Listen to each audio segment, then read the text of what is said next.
नमस्कार विद्यार्थी मित्रांनो, स्वागत आहे तुमचं एका नवीन आणि इंटरेस्टिंग व्हिडिओमध्ये। तर विद्यार्थी मित्रांनो, आजच्या व्हिडिओमध्ये आपण अभ्यासणार आहोत पॉलिटिकल सायन्स या विषयाची क्वेश्चन पेपर सेकंड सेमिस्टरचे आपण अभ्यासणार आहोत।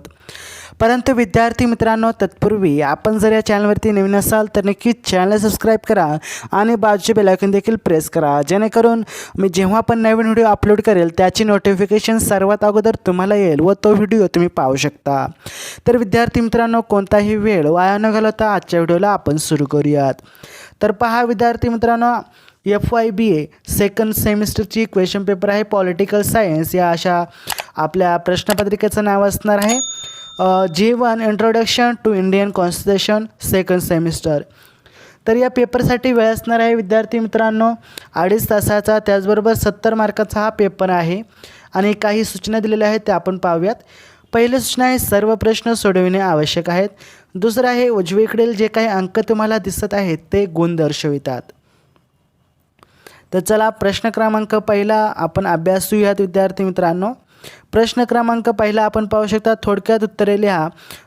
थोडक्यामध्ये उत्तर लिहायचं आहे, कोणतेही 8 लिहायचं आहे 20 शब्दामध्ये आणि हा प्रश्न असणार आहे 16 मार्कासाठी। राष्ट्रपतीचा कार्यकाल किती वर्षाचा असतो?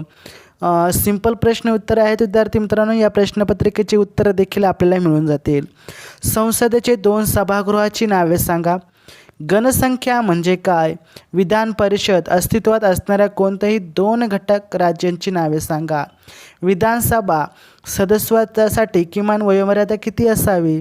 त्याचबरोबर सर्वोच्च न्यायालयातील एकूण न्यायाधीशांची संख्या किती आहे? उच्च न्यायालयातील न्यायाधीशांची नियुक्ती कोण करते?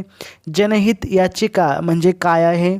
त्याचबरोबर कोणत्या घटनादुरुस्तीने मतदारांचे किमान वय 21 वरून 18 वर्षे करण्यात आलेले आहे? त्याचबरोबर NOTAचे पूर्ण रूप तुम्हाला लिहायचं आहे।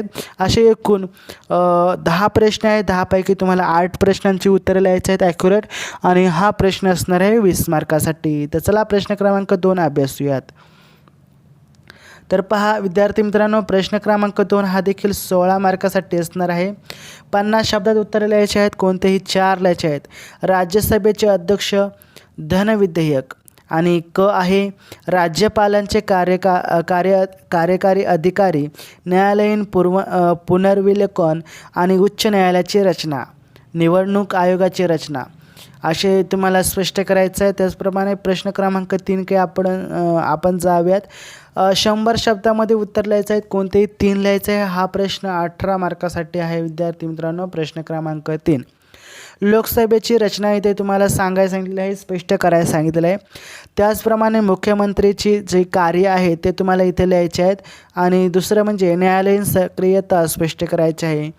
भारतातील प्रमुख निवडणूक सुधारणांवर चर्चा करायला सांगितलेलं आहे। असं एकूण कोणतेही 3 प्रश्न लिहून आपल्याला 18 मार्कासाठी हा प्रश्न असणार आहे।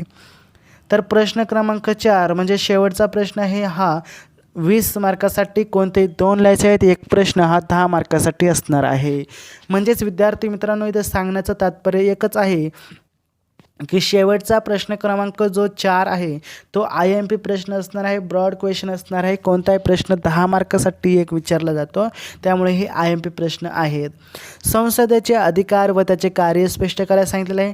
राष्ट्रपतींचा अधिकार व त्याचे कार्य स्पष्ट करायला सांगितलेलं आहे।